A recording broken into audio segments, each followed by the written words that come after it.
В выставочном зале Национального музея открылась уникальная экспозиция, посвященная 85-летию видного военного и политического деятеля Кима Цаголова, ветеран войны в Афганистане, кандидат исторических наук, обладатель 62 государственных наград. Легендарная личность генерал-майора известна далеко за пределами нашей страны. Исключительные навыки дипломата и блестящие знания языка пушту помогали ему без единого выстрела провести 11 банд афганских маджахедов на сторону революции. А высокий профессионализм и редкие человеческие качества вызывали к нему уважение даже у врагов. Местные жители его так и называли – Цагол Ахмат.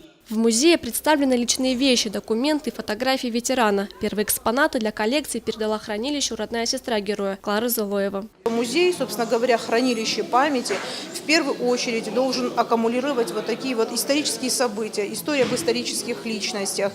И семья Кима Македоновича откликнулась, и 2 года тому назад в фонды нашего музея поступил уникальнейший материал. В частности, на выставке представлен даже халат маджахеда, в котором Ким Македонович совершал свои операции, находясь и будучи разведчиком в Афганистане. Помимо всего, Ким Цаголов – профессиональный художник и автор более 300 печатных публикаций, изданных как в России, так и за рубежом. Любой желающий сможет посетить выставку до конца апреля. Тома Вальева, Марина Аркаева, Евгений Маркин, Осетия ТВ.